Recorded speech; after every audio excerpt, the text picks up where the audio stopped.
Hi, this is Dr. Bill Dyment, and I want to talk a little bit about 3 things you can do to make this your personal leap year. Now, whether it's the beginning of the year, the middle of the year, somewhere in between, your leap year can start when you say it should start. And this is part of a wider course that I have written for you, but I just want to share 3 quick ideas that you can begin to put in place that would make a huge difference. Whether you're thinking about your career, and I know a lot of you are mid-career professionals, maybe some of you are starting off, some of you are thinking, I'm in my 3rd quarter of my career. Maybe some of you are not so much thinking about career, but you're thinking about an avocation, something you'd like to start, an activity you want to get into, some people you want to gather. Well, here's the first one. You want to begin to create some kind of product or paper or document that shows that you know what you're doing. It could be a video like this. It could be a PDF. It could be an ebook. It could be a trend report, an article. But if you can write a term paper, you can do it. I'll give you an example. There was a young man that came into my office the other day, I'm being vague, and he wanted to break into his new field. And I said, why don't we look at what the pain points are within your field and write a trend report about what might be something you can do about it. And he said, great idea. It doesn't have to be longer than 10 pages. And you give that 10 pages, once you maybe interviewed a few people, you give it to someone online, or if you like to do the graphics, but have it so it has lots of images, lots of white space, it looks really pretty. And then that becomes something for LinkedIn, your website, your email, your Twitter, your job interview, your pitch meeting, whatever, to say, and by the way, here's my latest report on this. I did this several years ago, looking at 50 books every entrepreneur and entrepreneur should read, must read. Well, what happened? I created this document. These are my 50 favorite books. Here are the links to them. Here's a little bit about why I like it. And people began to reach out to me. I began to tell people, hey, by the way, you're on this list. And I had people that were authors that said, Bill, what can I do to help you? I'm so happy to be on this list. This has really helped me promote my book.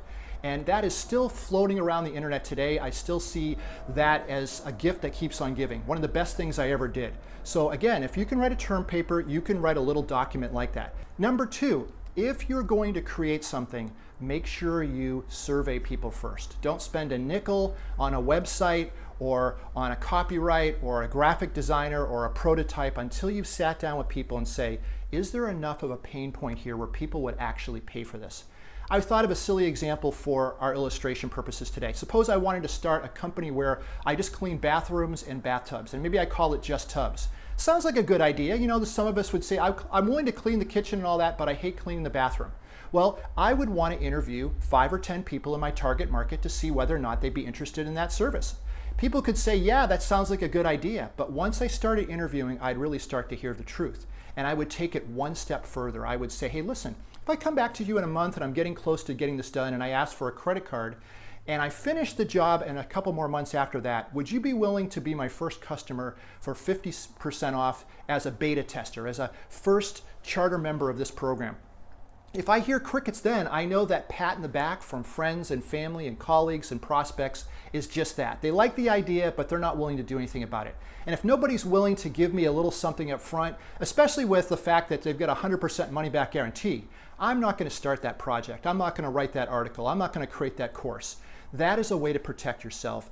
Do the diligence. Find out if your idea really is more than something that your friends think is a good idea over a barbecue. Make sure you have some real customers willing to believe in you. Kind of crowdfund what you're going to do in an informal way. And then lastly, think about this idea that if you're going to commit to learning, think about 5 or 10 books you could read over the course of a year. You know, so much of what has come to me is because I've been somebody that's been willing just to outlearn my peers.